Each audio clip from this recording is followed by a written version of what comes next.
as well. So guys, welcome to my very first webinar. For those who aren't familiar, I think I'm familiar with most of you all, but I'm Christa, founder of the Information Inn. And what we do is we do research-based brand development. We use tools such as web design, digital marketing, social media to help entrepreneurs elevate their brands, enchant their audiences, and increase their bottom line. So just a brief overview of what we'll be covering today. We're going to look into why branding is necessary, finding your why, looking into your grand vision, finding your magic, identifying your ideal customers, knowing your place in the market, and your brand identity, which is one of the most important things in branding, and finding and refining your message. And how we'll structure it, I will present, and if you all have any questions, you can feel free to either talk in with your question, or you could type it in and I'll address everything in the Q&A section at the end. We could feel free to make it very interactive because I know branding is a topic that interests a lot of you, because all of you all have your own businesses or are thinking about having your own business, right? Yeah. Yes. That's right. So you all could feel free, we could have it as a discussion. If you see a point that I bring up that you want to discuss at the same time, you could feel free to do so. So let's get started. When you think about branding, what do you think about? What is your brand? What does branding mean to you? Rhonda? Why me? Rhonda, you know I must call on you.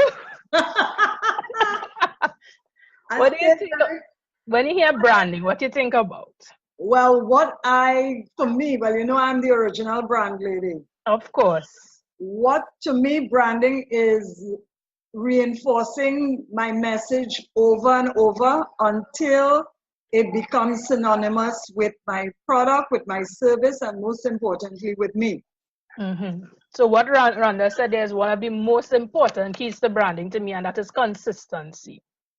And how I view branding as the key to success, especially in this world where it seems like it's cluttered and businesses are everywhere and everyone is giving out signs, and everybody is putting out information out there. Branding is what would set you apart. And in my view, so before we talk about branding, we talk about what a brand is. And in my opinion, a brand is what your customers' perception of their overall experience of doing business with you. So branding is something, it's both tangible in your brand collateral, your business cards, everything, but it's something that's very intangible as well. It's basically all encompassing. Your brand is formed at every point of contact you have with your customers is where your brand is formed. So branding now is what you do, the steps you take to create and manage this perception that your customers will have of you. But before, and this is why I did this webinar first, before you look to create that perception, you need to be very clear about what exactly it is you are branding. So branding should be a very intentional process then. And this is why I choose brand clarity as the start. When I start working with any client, I choose clarity as the starting point, because you need to know what you want and what you need to create that business that not only works for you, but gives the customer and gives your client what you want. So your business now, when creating this brand, it should align with your purpose. It should align with the product. It should align with the customer expectation. That's why you need to be very careful and intentional when you're creating a brand. And what I've noticed as entrepreneurs, sometimes we get so used to doing and moving from one thing to the next that we don't take the time to really think about what it is we are doing and why we're doing it. So branding is much more than just, you're putting out flyers and you're trying to create, it's much more than just the advertising aspect of it. It's something is using what you have, using the gifts that you have, and what makes you unique to create that perception among your customers, in my opinion. I don't know if anybody else wants to input what branding If they agree, if they disagree, if they think I missed something, what branding means to them. Okay, Krista. Yeah, Rhonda. All right. My story about my branding is very strange. My desire to brand my image and my company was almost like a manifestation of something. Yeah. I had done the place normal, painted it over everything, and then one day I sat in what is now the reception area, and I looked around and it didn't say anything to me. Right. So I saw a picture of a design aesthetic that I instantly fell in love with. And then it followed that it started to like haunt me. Yeah. And then I saw a bedroom, a child's room that was done by the person who did over my space. And I asked the person who did that.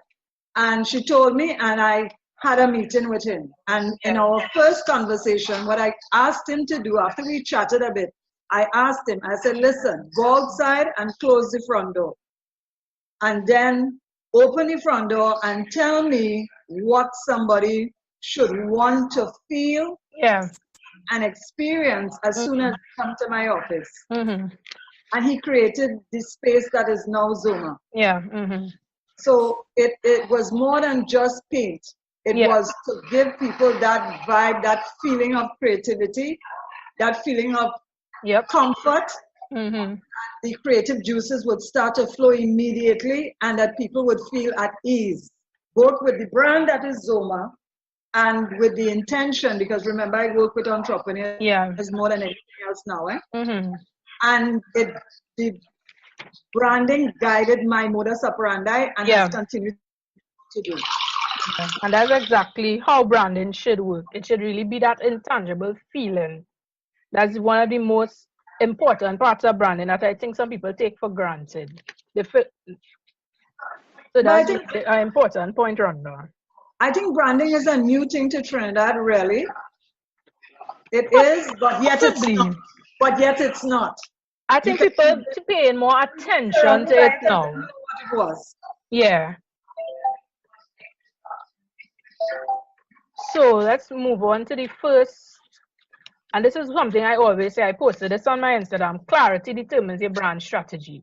Because as I always say, you can't create a brand strategy without knowing exactly what your brand. Because what you'll find yourself doing is changing strategies, changing your branding constantly because nothing really is working because you didn't take the time and didn't do the work beforehand to create that brand.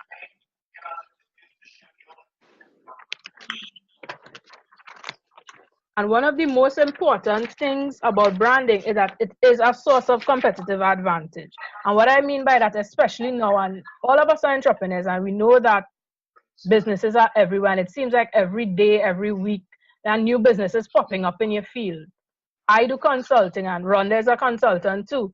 But our businesses, we don't offer the same services. But when you look at Rhonda and you look at me, you could tell the difference because we both exist in the same space. But it's what sets us apart from each other is our branding. And that's the thing that most people, I also do stationery as well. I know Paper Addict is in the house. Hi, Paper. Hello. Hi, Paper Addict. Hi, Paper. Hello. And I know stationery seems to be a popular thing, and I'm very happy about it because that's something that I love. And everybody has their own twist and their own spin on it. So it's not a matter of we being afraid of competition when we're branding. We're looking at competition and we put using our talents and our gifts to create our own space in that market. And that's where branding is very important. So in the first step, and what I use with my clients to try to get to brand clarity is unlocking your why. And when I started information in, this was the first exercise that I did. I sat and I wrote out exactly why I started the business. And it's actually the first post on my blog. So I went through my whole history and I looked back into But I realized, okay, I was always an entrepreneurial child. I told the story of taking my allowance and loaning it to my parents for like 75% or 100% interest. And then I used to take the same allowance and buy stationery and buy little cosmetics. And when they run out of stuff home, I used to sell them it for like triple the price you would get it in a store. Wow. So yeah, and I was like about 6, 7, 8 doing this, and that's how I grew up, always looking for opportunities and looking for ways to make money that some people may not even think about. So, and that's part of my why, because I always knew, and I've never worked corporate. I did research before in UWI, and I always knew that I had to kind of work on my own terms. So, be having a regular job, it would not work for what I really wanted to do from my life, and that's a part of my why. So when I created this business, everything I do, it kind of ties into why I started the business in the first place. Of course, our main bottom line is to make money, but I've realized that there's always something a little more that drives most successful entrepreneurs. It's not, yes, you make money, but there's always something more. And also I've noticed is that people no longer buy products alone. They tend to gravitate towards a purpose. They tend to gravitate towards personalities. So it becomes even more important why you need to use your story to help engage, captivate, and influence your audience. Because using your story and using your unique perspective in whatever field you are is what will help people to connect with you. It will help people. When you build that connection, eventually now you convert those people into customers and loyal customers at that. And I'm sure we'll all realize how powerful social media is, in particular, to building a connection. So I always tell people, when you use social media for building a brand, it's not about every post you make is a sales pitch and you're selling something, and it's more than that.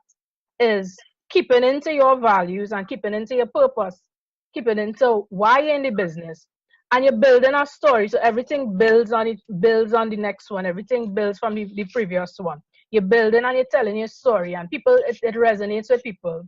So then you realize, well, okay, there are people who always engage on your page, and people who always, and then you build that connection, and people buy from people who they know, like, and trust. And that's where social media comes in very important for building a brand. And when you're thinking of sharing that brand story, it's something that really comes from within. You could always tell when somebody is selling an inauthentic brand story, when you're trying to create a story just to get profit. So that's why it's important to think about it, really sit and introspect as why you're really in this business and what it is you are trying to accomplish by having your business, and what is the message you're trying to send to your customer. And it's not about thinking about the target market and all the technical aspects of branding as yet. Because when it becomes clear why you're doing it and what's the end goal, then everything tends to fall into place. You know who you serve and all that we'll discuss after. So has everyone here know or ever thought about why exactly they're in the business that they're doing?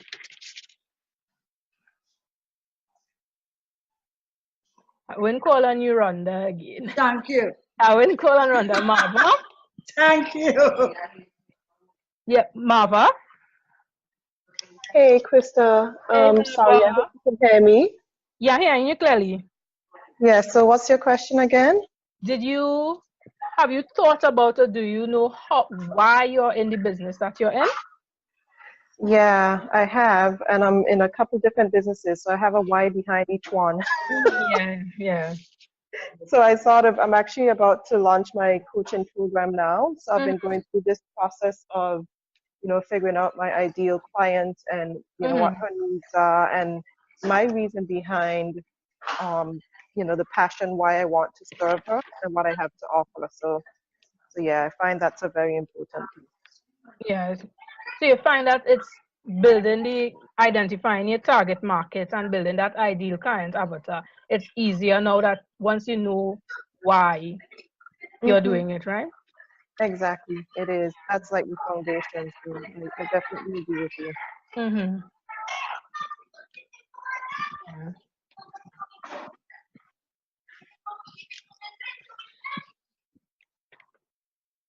So imagine now that you had infinite resources and there was absolutely nothing standing in your way of building the business that you want. Have you ever thought about what that business would look like? What the business would be known for? This is something that I've also done at the start. If you ask me about my vision for information, and I could tell you exactly the type of building it's going to be in, exactly the type of services we're going to offer, the type of consultants that are going to be working with me, and why I did this, and why I think it's important to identify the grand vision for your business and your meaning of success is that everything you do would be building towards that. So you'd be able to identify, well, okay, if I take this step, it is not really cohesive and coherent with what it is I am trying to do. So do you all have that vision for when your business is successful, what that business would look like? And is it that you are working towards it? How do you think that branding will help you work towards that vision? Who wants to answer this one? You really want me to answer that? Rhonda, you can take a stab, you know. I have such a clear vision of Mm-hmm. what my business is going to look like, to the extent that if you come to Mm-hmm. my office is absolutely beautiful. I saw the pictures, Rhonda. I have to I've not jump seen the in. full thing. Yeah. I have held at least 85% of those pictures. Mm-hmm. But what I wanted to brand so heavily Mm-hmm. that that's why my brand is red, white, and black. Yeah. Wanted people to feel proud of being Trinidadian. I Mm-hmm. wanted people to believe that, because I have a hang up about the idea that our only creative expression is carnival. Yeah. I rebuke that completely. Mm-hmm. And I wanted to create something that would make people feel, one, proud to be Trinidadian, two, creative in a Trinidadian space, and three, unlike anything else that they've ever seen before. Because what happens a lot of the time, Christa, is that we measure our success with what obtains in the North American Yeah. or European sphere. Mm-hmm. The truth of the matter is that the next big thing is not going to come from a developed country. The Mm-hmm. next big idea, the next big everything is going to come from the developing countries. And I wanted to be part of that conversation. Mm-hmm. I also wanted to be part of a conversation that speaks to female entrepreneurs, because Latin America and the Caribbean is now seeing the largest cohort of female-based companies worldwide. Of every 10 businesses, 8 are women. And I wanted to be part of that conversation. And that really became almost the clarion call for my business. So although I have done corporate work and will continue to do corporate work, my main focus is on developing female entrepreneurs, and Yeah. that has become the vision for my company. Yeah, and then you see that you work, everything you do work towards it. Well, I see how you brand Rhonda, and you see that division is clear. And But that's you know, but you know, funnily enough, I was afraid to start to do my own content. really, I was really not sure that I had a message. nah, you do. And when I realized, I started to become more and more authentic in that space, and I Yeah. realized that I had a lot of stories to tell, and I just Mm-hmm. went ahead and told them. Yeah, and that is what I try to tell my clients all the time. Is not that you come on online only when you have something to sell. Is a long-term strategy, and creating a brand is a very long-term strategy. So if you only decide to show up when it is you have something to sell, you're doing yourself a disservice, because you're losing a lot of opportunities for people to connect with you. You're using a lot of opportunities to connect with people who will help you, people who would enjoy what you have to say, people who will respond to what you have to say. So you don't just show up when it is you have something to sell. Because nobody, and the fact of the matter, nobody likes to be sold to all the time. Mm-hmm. We like to feel like we could relate to people, especially in social media now, where entrepreneurship, I call this the entrepreneurial era, because entrepreneurship is everywhere. Everybody has something to sell, but what is behind what you have to sell is what I try to understand. It's about adding value. What is the value that, Exactly. what is it that you do that is better than anything else that anybody else does? Exactly. And what do you do that is going to enhance the lives of the people that you're serving? And that is taking us exactly to our next slide. Yeah. Finding your magic. Because what it is, and Rhonda said it correctly, what it is that makes you stand out. Because there are a lot of people in this space. The space is crowded. But what is that secret ingredient that makes your business unique? What is the value that you will add to not only your customers, but your prospective customers, to anybody seeing you interacting with your business online?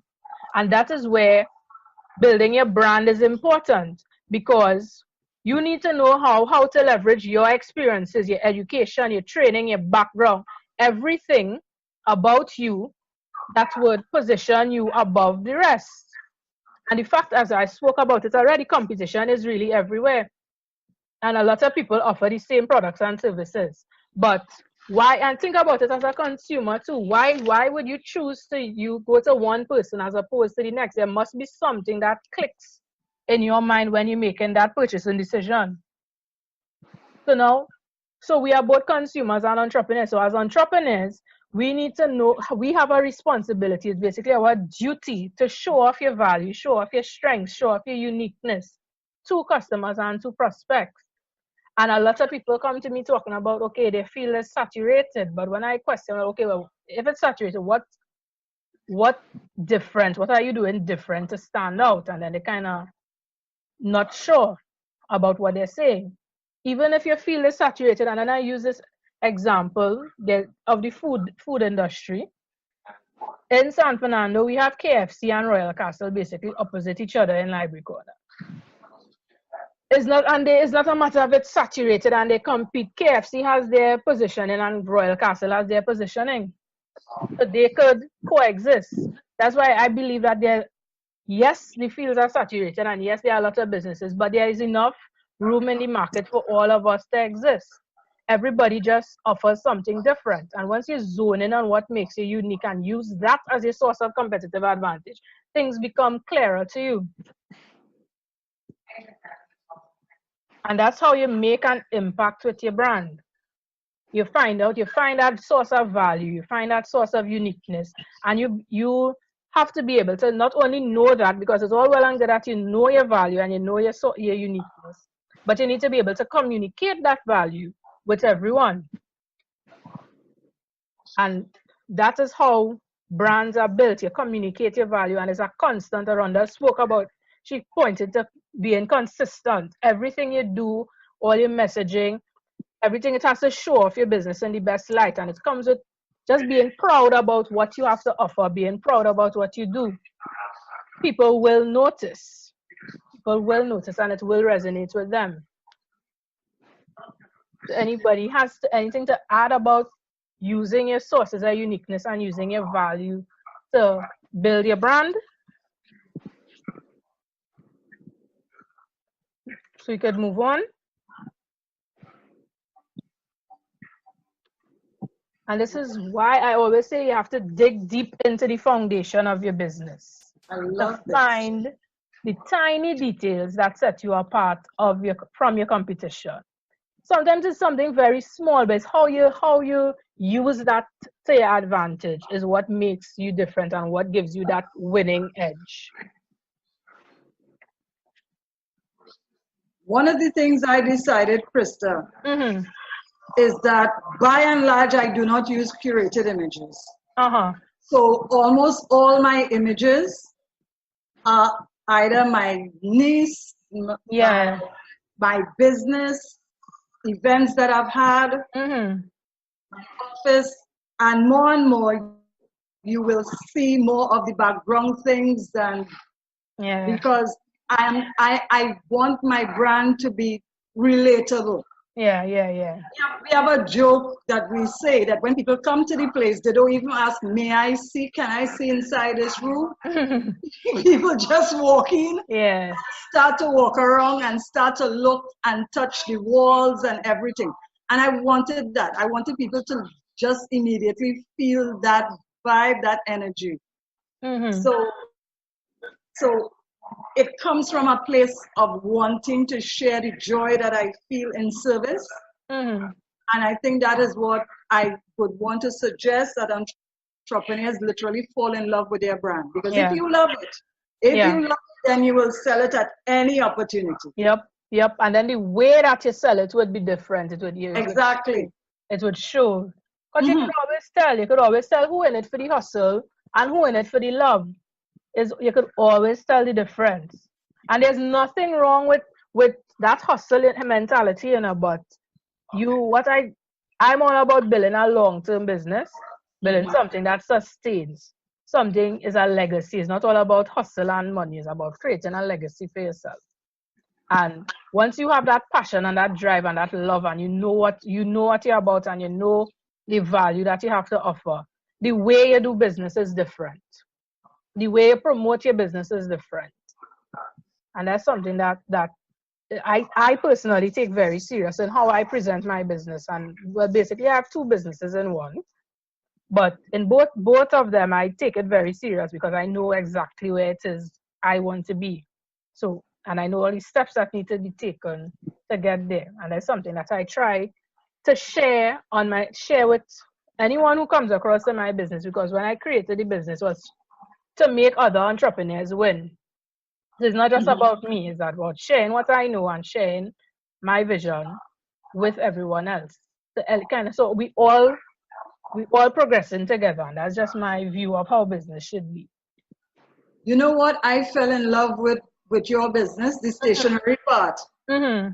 The first time I did business with you, Mm-hmm. I saw you on Instagram. I looked at you.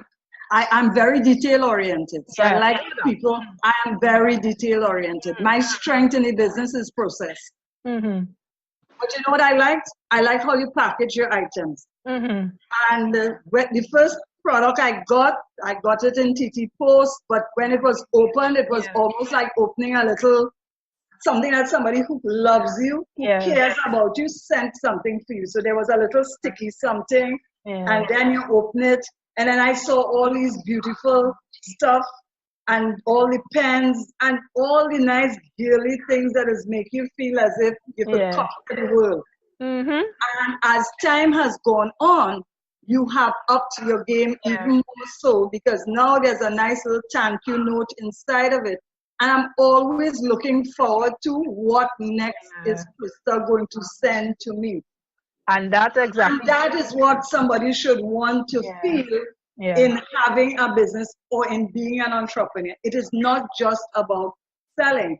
It is engagement, the joy that somebody feels when you deliver a service or a product. And that's going right into the next slide again, Rhonda, ideal customers. Because when I did the stationery collection, I had an exact idea of the type of woman who I would be serving with a stationery collection. People could go into RIK or any other store and buy stationery, but that's not the type of woman who would be purchasing from me. So I had somebody like Rhonda. The extra types. Yeah, somebody like Rhonda in mind when I started this collection. So I'm thinking, okay, this person is going to appreciate. I want it to be like when you receive the product, you receive a gift. So every time you get something, it's like a gift. It's like a present to you to celebrate your productivity, and you feel pumped and motivated every time you get this, because that's how stationery makes me feel. So I wanted to everybody else to share into that joy. And that's because when I started and I created and I was planning out this business, is that I had a very intimate understanding of who I was going to serve.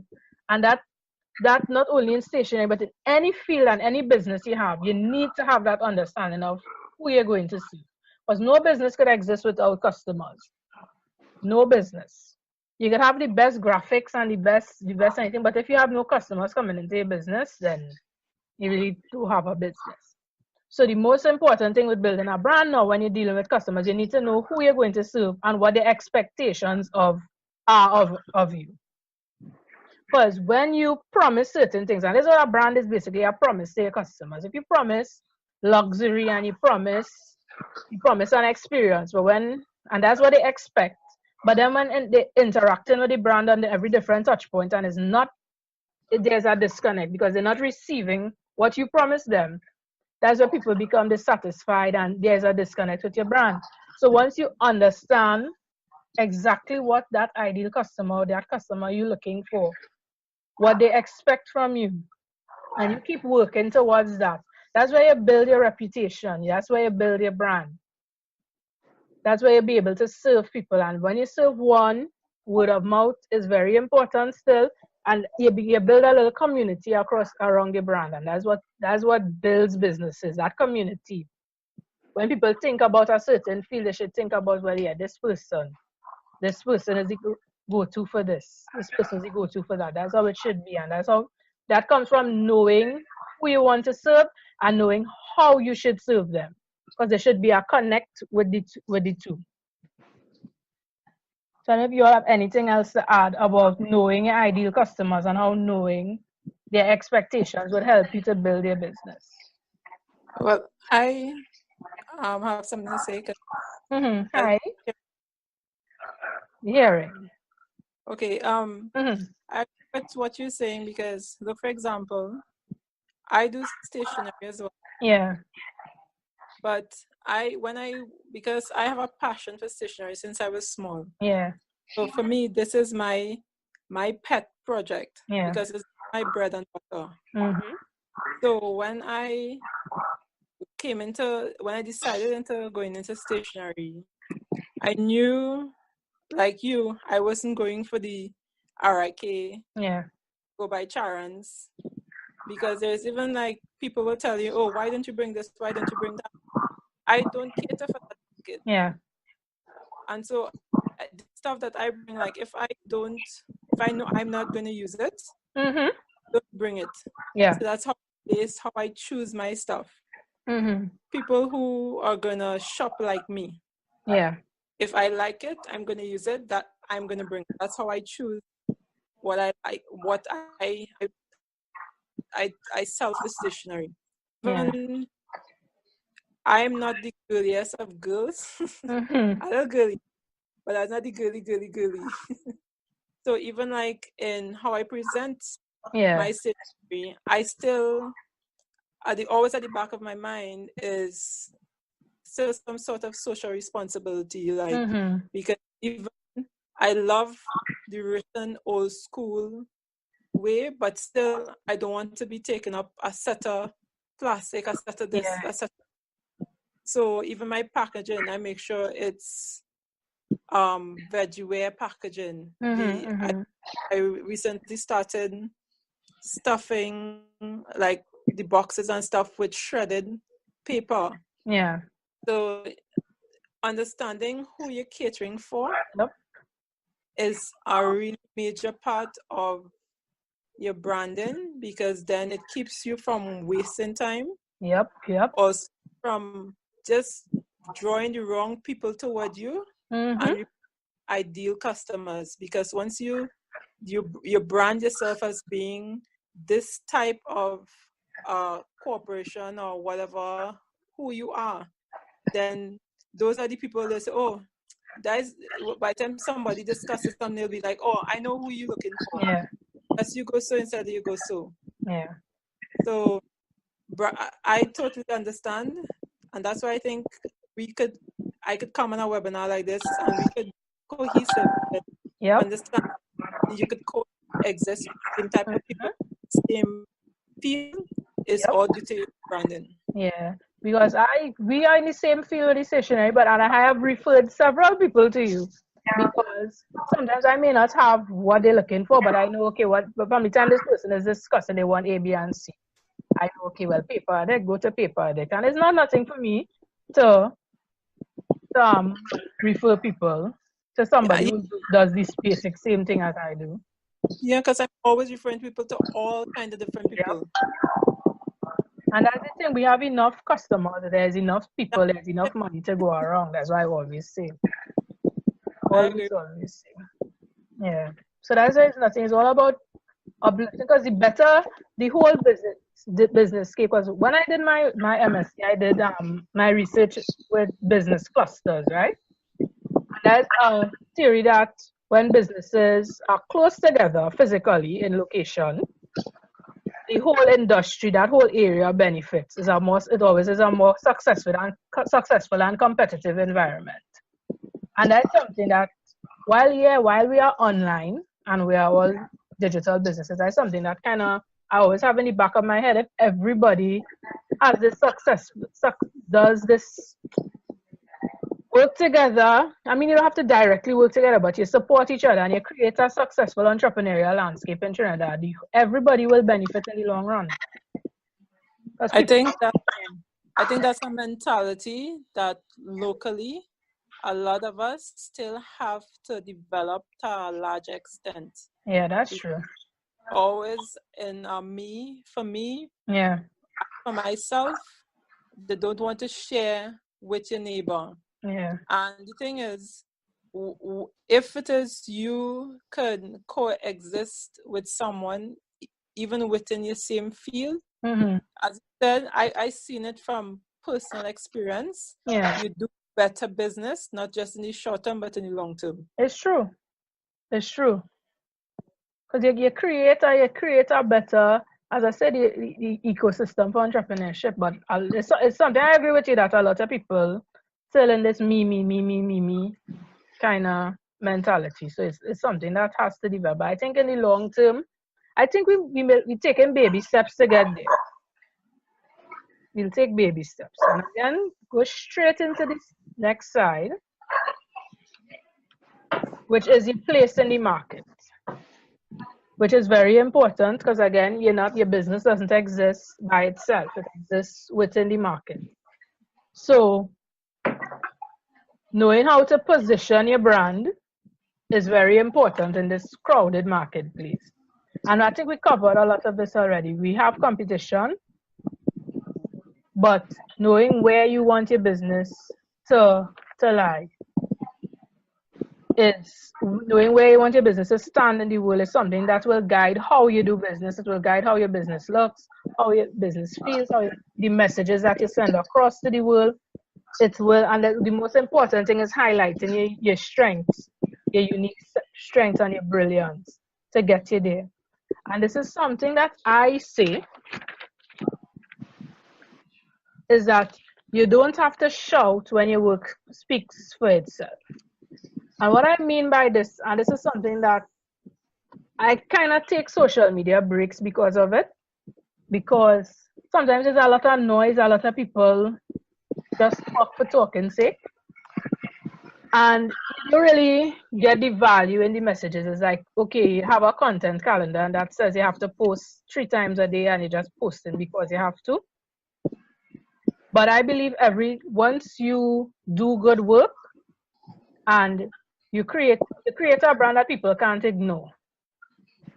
So once you do that work and you have a strong message, people won't be able to ignore you. And it's not that you won't be adding to the noise. People would actively be seeking out your voice. And that's something that I think all of us should strive for. Even if we speak less than some of our competitors, people would actively, because what we say is of value, people will be actively seeking out what it is you have to say. So your perspective now will become highly regarded within your industry. What do you all think about that? I think it requires the work. Mm-hmm.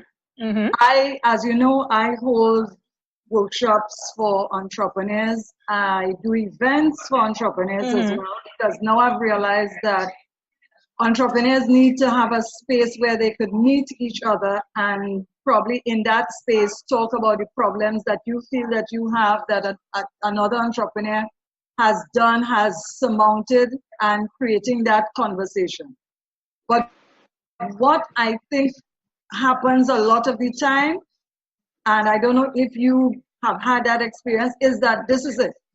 You're having a workshop, you're doing a webinar, you're doing something that is adding value. And there's still people out there who believe that they could go on Google and Google their way into some kind of understanding about their business. I tell people Google is like a marketplace. There's all kind of things in the market. You have to actually buckle down and do the work if you want the success that you're seeking. Correct. And what I like is that in this space, for instance, there are two people who are doing stationery coming from two different places, but yet there's an understanding that we can still exist in the same sphere. Unfortunately, there are people who have a mindset, and the mindset is, so what she could tell me that I can't Google. Point taken. Now, if you want to get the work, if you want to position yourself as you say, where you don't have to shout, it really requires that you buckle down and start to do the work. As I say, it's true. Listen to the podcast. It's true. Read the articles. Find out what other people in the research universe are saying about your brand. Position yourself as an expert in your particular field. And if you do not do that, listen, and any opportunity you get to hear, read, or see something that will improve your brand, take it. It's true. We're still in that space where we feel, what she could tell me? Or 3 people come to our workshop, and the 4th person who wanted to come and feel that that person have nothing to tell them, they come in the next day. What you should say in our workshop? So and we miss a whole opportunity to become excellent when we don't do the work. You have to do the work. And back to doing the work. Doing the work is very important. It is, you can't get by without doing the work. You can't avoid it. You have to buckle down and do that. You can't. And there's something with entrepreneurship that I realized too, is that a lot of people is very much glamorized nowadays. It's a sexy phrase. Yeah, it is. But it requires a lot of hard work that nobody ain't telling. It is. Because I have encountered people who, okay, I want to start a business, I want to do X, Y, and Z. But when you sit down and try to get this, like how we have in this discussion here, and you try to, you basically have to be pulling information out of them. Because they have not even thought about anything beyond, okay, I want to own my own business, I want to be my own boss. It's more than that. It's a lot of work, a lot of planning, a lot of strategy, a lot of research, a lot of reading, a lot of thinking, a lot of synthesizing information. There's a lot of things that goes into a lot of prayer, a lot of talking to Jesus. A lot of belly pain. A lot of frustration. A lot of frustration, a lot of anxiety. A lot of people tend to just look at somebody's end result. Yeah, that is true. Thank you. You're so right. That is true. And admire, and they know they've been in business for a little while, whatever length of time. They watch the end result. They don't take into consideration how many sleepless nights, how much prayers, as you said, what sacrifices the persons may have made, or not may, would have made. Would have made, because remember, they don't like to finance female entrepreneurs at all, eh? Yeah. And they don't know the sacrifice and all the sweat, blood, and tears that would have gone in the background. They just see the end result. And so they think they can just come and sit down, and that's it. Yeah. Story done. I can see a lot of work that goes into it. Yeah, it's a lot of work. And then what I also look at how competition is. People tend to see the successful entrepreneurs and who have been in business for 10 years, and then they are comparing themselves who are in business for 1 year, and then kind of beating up themselves that they're not there, and why their business not this, and why they're not there. But it's a process, and you don't hardly ever. Yes, there are anomalies to every story, but hardly ever somebody starts a business and in the first year they on top and they're making millions and millions and millions in Trinidad. It does not work like that. You have to put in the work. It barely happens anywhere. Those are the outliers. Yep. I follow Damon very, very, very much. Oh, I love him. Yeah. Because he's real. Yeah. And I tend to follow a lot of Black entrepreneurs because the stories really resonate with me. But people keep thinking that this thing is an easy thing. Entrepreneurship, you must have an appetite for risk. I remember when I was getting into business, a dear friend of mine told me, Rhonda, you could complain from now until the cows come home. You have to get to the edge of the cliff and just throw yourself. Yeah. And that's it. That is it. An entrepreneur jumps off the plane and builds a parachute on the way down. Trust me, sisters. Yeah. No, that it is what it is. But we know we're having this conversation here. And we know plenty of entrepreneurs who 5 years down the road, we're not gonna see them enough. Yeah, it has some people and that 6 months down the road you don't see them because they're not that and there's something with competition that it kind of irks me, especially local entrepreneurs. It's you meet a lot of people who just doing it just to do it, and they will copy everything and everybody around just because they think that's a shortcut to success. And no shortcut, no? I have had experiences where people literally go through my Facebook page and my Instagram and copy my content word for word. Wow! Post it on their page. Nah, they're good. And basically think, well, okay, if you copy my content, you would somehow, I don't know what was the logic behind it, but even if somebody copies everything you have to do about it. Yeah, but you have the secret sauce. They can't copy the work. But you have the secret sauce. Exactly. Anybody could copy. Listen, we are all researchers. Researchers, once you cite the source, you're literally already copying it. Exactly. But who has the secret sauce? You. It's the work, because that's what I say. People could copy your work. People could try to sell the same thing as you. People could do. That's not the important thing is. Because it used to bother me in the earlies, but then I realized, okay, doesn't make sense because you don't have my mind. You don't have my brain. You will never be able to do everything the way I do it. And that goes for everybody here right now. You have the magic and you have what you would, once you find and own your magic, nobody can take that from you. And you have to be brave, eh? You do. You have to be bold. You have to step forward boldly. If you want to do something, if you want to create something, a service, a product, whatever, a new lipstick, wherever, you have to believe in it 100%. Yeah, it's true. It's true. And then in competition too, instead of feeling bad that there are people above you in business or more successful, you try to learn from them. You look at what's working for them, you see how they do things, and it's not about copying, it's about learning.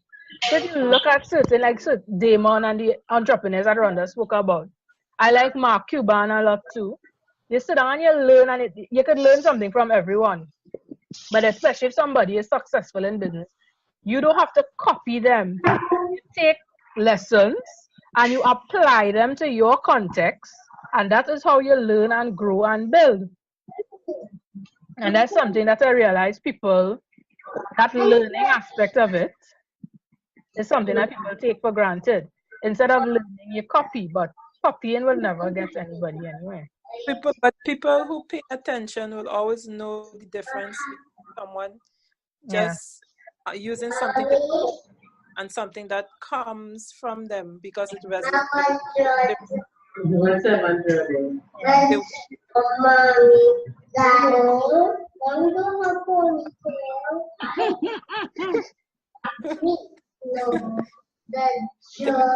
We have a baby in the webinar who also is an entrepreneur.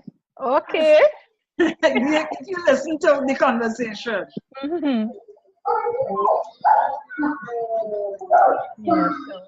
Yeah, so address the competition aspect of it.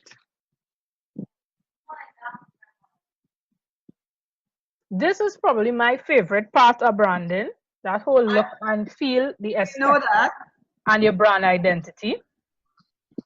But this is something that I realize most people think what branding is. That branding is all about just aesthetics and visual. While it is the most front-facing part of branding, I don't think you should ever try to create your aesthetics without thinking about all that we spoke about before. Because knowing your why and knowing your ideal customers and your vision and everything would guide how your brand would look and feel. Agreed? Yeah. Yeah. So because we in Instagram, yeah, we also need good pictures. We do, yeah. Yeah, we need good pictures. Now content creation is real, man. What content creation is everything. Yep. It is everything. But what I find amazing, Christa, is that as West Indians, we love stories. Yeah. So stories shouldn't be all that hard. It's true. But I guess applying these stories to your context is what is a little challenging to some people. I guess so. Because as I said, I used to be very, because I have done analytical writing for most of my career. And yet when I had to do content, I was like, I wonder if I could do this, boy. Yeah, and I think that's something that I had to grapple with too, because when I came from research, I used to be a research assistant in UE, and that's the field where I came in, academic writing and analysis and that kind of thing. And I had to kind of take a step back and realize, okay, you're not in academia anymore. And kind of not rebrand, but I reworked how it is the message that I wanted to. And I did that like probably 3 months or 4 months into my business. I think I'm 2 years in right now. Then I realized that, okay, no, you kind of have to change the way you think, because I'm not writing for myself anymore. I'm writing for my customers. I'm writing for the public and for everybody who comes into touch. And that was how I got to that place now. It was because I sat back and I, again, reflected on the why and reflected on the vision. And it became clearer. So that's why now it's easier for me now because I know how the brand should feel, because I have all that information just stored in the back of my head. So that when I create content now and create the visuals and everything just flows together it comes naturally now. But it was something I had to kind of pull back myself on when I started. And it's a work in progress. It will always be a work in progress. Always. And that's something about branding, is a constant progress, a constant process, constant. You can't, that's why when people just feel, okay, you get a logo designed and you get a letterhead and okay, you have a brand, but it's not that. You constantly have to be feedback and you do little adaptations, you do a little amendments. You always have to do that. And look at your analytics. Yep. Numbers. Numbers will always tell you. Numbers will always show you the way. And you look back and you see. Because right now I'm in the process of even rebooting my website. Because now my content and my new images have moved further ahead than my website. Yeah. Now I'm rebooting the website. Those are the moving variables that take place all the time in your business. Yeah, that's something that you always have to be looking, and you always have to be on your toes with it. Because I redid my website to come with my second year, and it's just like a more refined version of the first one, because sometimes you're always refining your brand, you're always refining your look. So everything the brand never stays the same. It's not static at all. So, and then you need to know also how your audience feel about your brand and the look. Is it resonating with you? And aesthetics is so important that I get work just based on how my Instagram is. Yeah, you have a nice, clean Instagram look. Just based on that, and that's when I speak about doing the work and not shouting. That's just the way I present the business and the way I send the messages across, and the ways that people, okay, it resonates with people so much that they just jump in the DMs and it's okay, I need to work with you, I need X, Y, and Z done. And that's the place where, and that's something that I try to work on also, man. Like which is my video as well, which I am guilty of not doing regularly. Yeah, I myself, I need to do more video. Yeah, I really need to do more video. I am guilty, but video is something that's really, it really helps. It really helps. And one of my things now with this whole aesthetics and look and feel of your brand, I had a little Instagram debate once with talking about the difference between local brands and foreign brands. And in my view, if you are trying to compete in the same space as a foreign brand, you should never be able to distinguish a local brand from a foreign brand based on the aesthetics alone. In that, the local brand having an inferior look than the foreign brand. Oh no! Oh no! And there was a big uproar that day. Because like take beauty for example, beauty brands. And I think like beauty, skincare, hair care is one of the most booming. When you go into like local markets, your south market, your up market, you see a lot of beauty brands out there, right? Mm-hmm. And sometimes, and what I noticed, so a lot of brands get even into the mainstream stores too. I see a lot of local beauty brands in Pennywise when I go for hair care and stuff. And you can't tell the difference, and that's how it should be. Because if you are competing for the same shelf space as the traditional, your Shea Moisture and stuff, I shouldn't be able to just gravitate towards Shea Moisture because it looks better than your brand. And the next thing is that when you speak about premium, a premium brand and a premium price point, you have to have that. If you're positioning your brand to be premium, you want to position your brand as a premium beauty brand. For example, the aesthetics, the messaging, everything needs to say premium. Yeah. Everything needs to speak to that customer, and that goes back to knowing what your ideal customer wants. Because if I am expecting, okay, I'm going to a premium product, I expect a premium aesthetic. I expect premium packaging. I expect to feel like, you know, I'm getting some sort of luxury. And one brand that I think in Trinidad gets that down is Buttered Up Organics. I don't know them. I don't know the owner. I'm not affiliated with them. But the packaging is fantastic. But when their theme is it's local luxury. Mm-hmm. And when you go into the Instagram page and the website, you feel that luxury. You look at the packages, you're not going and even think that, okay, that's a Trinidadian brand.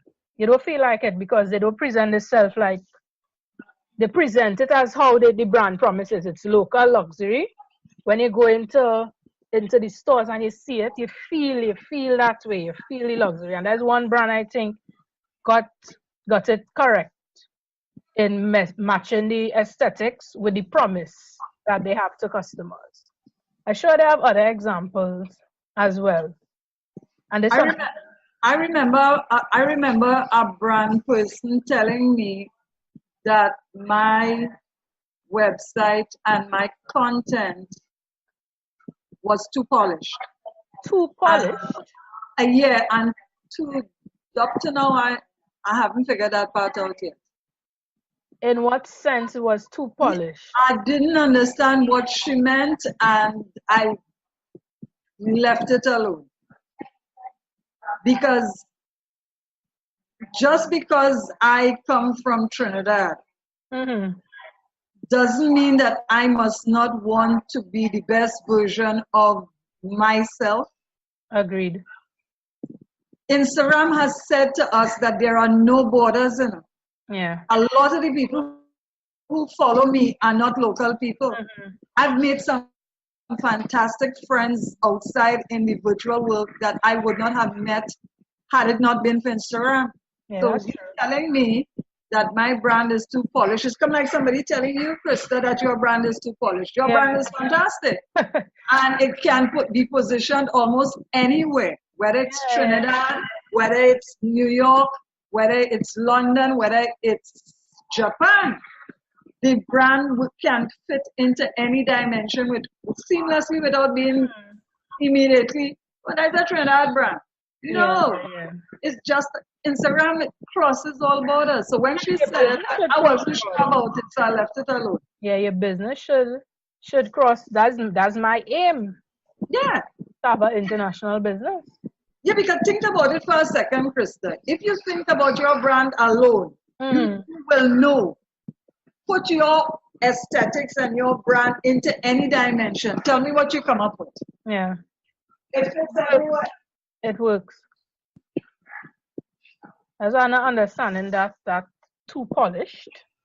And that is how entrepreneurs should look at their brand. Yeah. Yeah, because your aim is not about you alone, it goes back to the vision you have for your brand. If you have a certain vision and you know this is where I want my business to be, you will do everything you do, your aesthetics, your look and feel, your messaging, everything would be geared towards that. Nobody's supposed to hop on your Instagram and say, well, there's a local business. And then we take this local thing. Local does not have to mean inferior. Correct. You could be proudly local and be excellent. That's the thing. Local never has to mean inferior. So back to just to reinforce a point on brand identity, it should always send a consistent message to the audience. Always be consistent. Because let's say my Instagram looks how it is, but then when you go to my website is not sending the same message as my Instagram. Then the audience would be confused. Everything you do should have a consistent look and feel. And I think a lot of brands we get in there. We get in there. Because as we said in the start, branding is something I think now people taking a lot of notice into it, and that's good.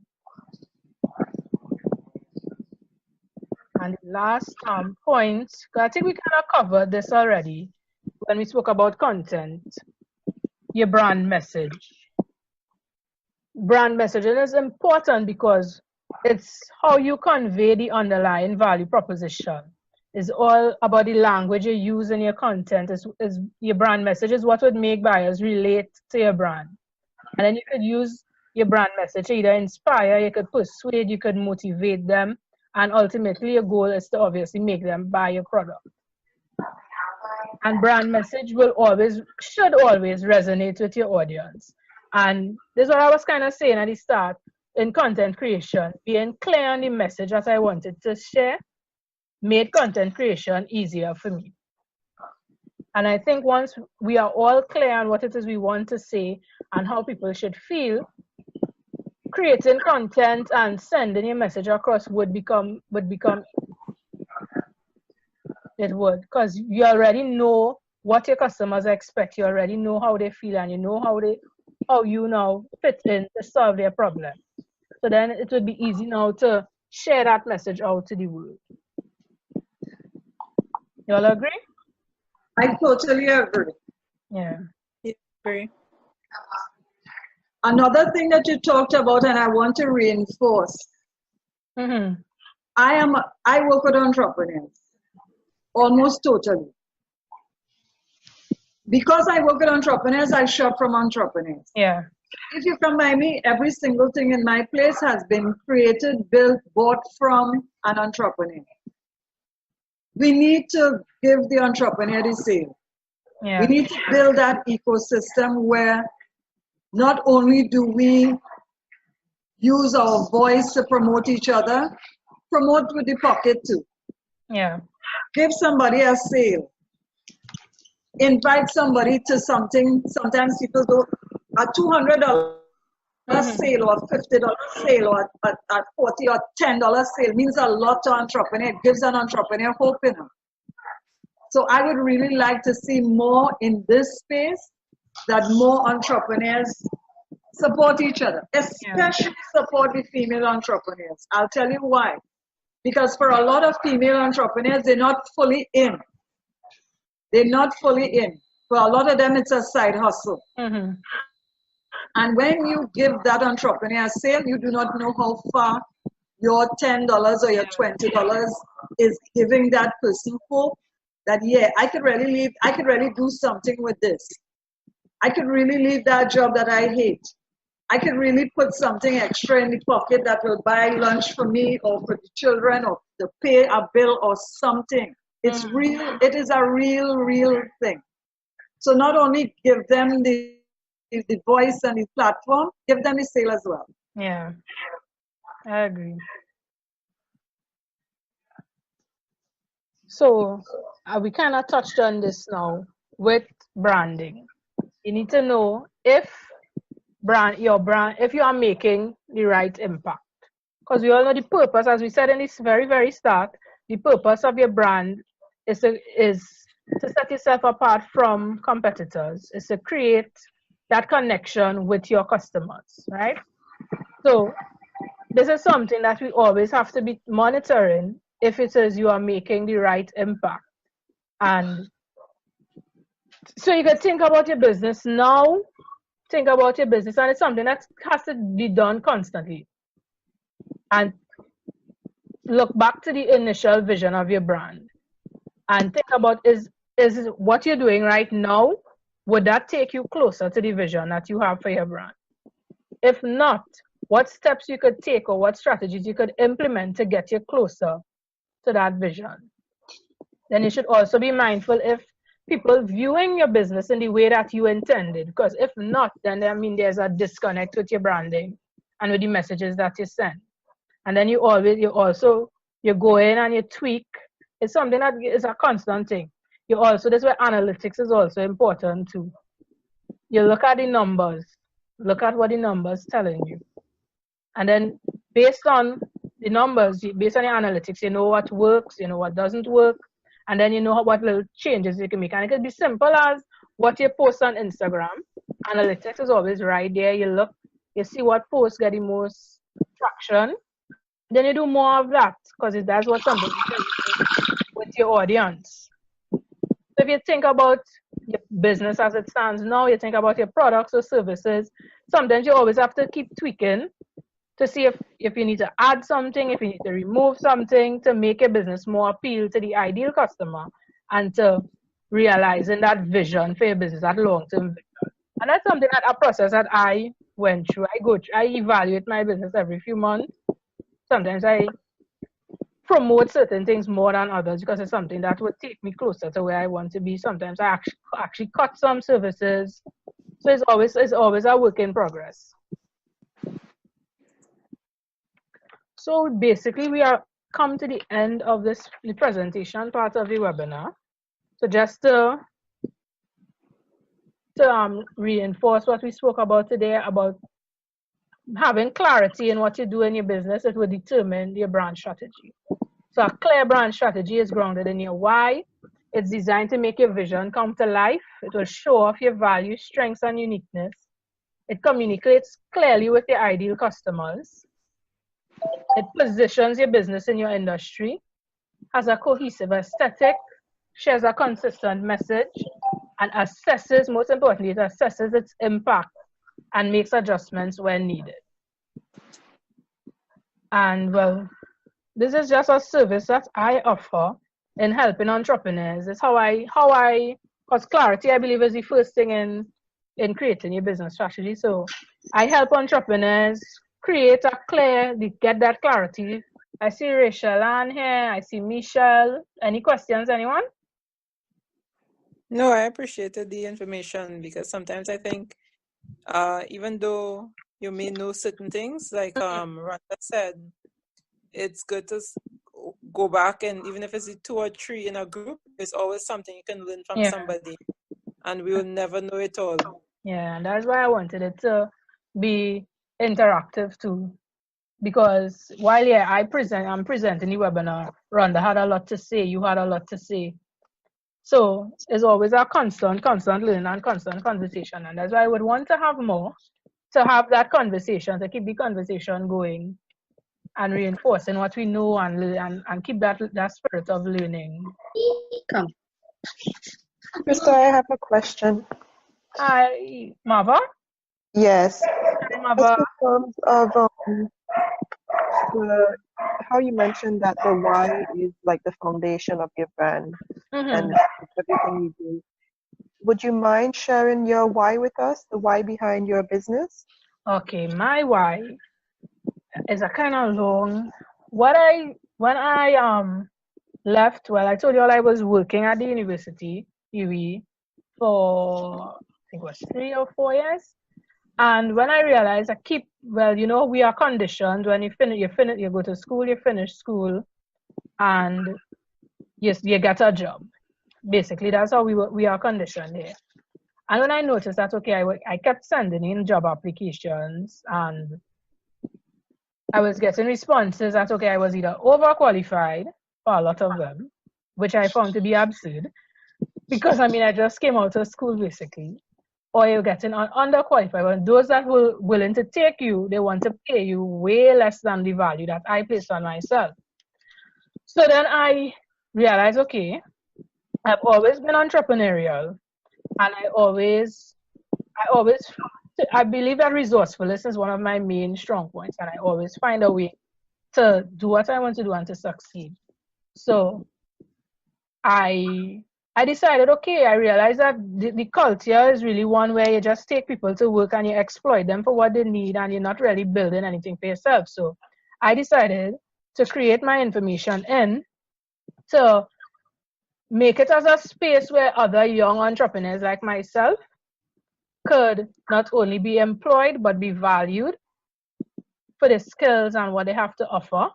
So I made it a point that when I'm working with people, it will be other young entrepreneurial persons like myself who would have been kind of turned away from the corporate space. So that's my why I wanted to create a space where you are valued, where you want to learn more, you want to grow. And in that spirit of not helping myself because I'm creating a job for myself, I want to create a job for others and create a space where other entrepreneurs would be able to learn constantly, would be able to grow, would be able to create business so that you're not dependent on the way that we were conditioned to grow. You're not dependent on how society say, okay, we have to get a job and we have to do this. You could live life on your own terms, build your life that you want on your own terms. So that's basically my why for starting up my business. Thank you. Yeah, and that's powerful. Yeah. Because I think it ties into the people that you serve as well. Yeah. It does. Because most of the other, that's why I made a commitment to, so while I'm learning and growing, the people that I work with, they're learning and growing too. So we all trying to come up and be successful together. And that's how I believe it should be. Yeah. And I have to commend you because I don't know, maybe some of the other ladies are in Trinidad and I'm not. I just found you online on Instagram and have been following you ever since. I think I have to say that you're very, very consistent throughout. Thanks, Mother. And the way you show up, the graphics that you use, the colors, the font, everything, so that when I happen upon you, I know that it's you. And that even the message that you're going to bring, it's always along the same lines. I kind of know what to expect, and it's very high standard. So thanks, Mother. Appreciate that. Appreciate that. Any more questions, Shanice? We have no more questions. Well, I think we could wrap up here for tonight. And I will, of course, keep you all posted for when we're having the next webinar, as I plan to show up more, make more videos, make more content, and share more. So, guys, thanks for joining. Bye, Christa. I'll email you all the recordings so y'all could go over at any point in time. Okay, thanks so much, Christa. This is Alana. Thank you so much. I really enjoyed it. Bye. Bye, everyone. Okay, bye-bye. Bye.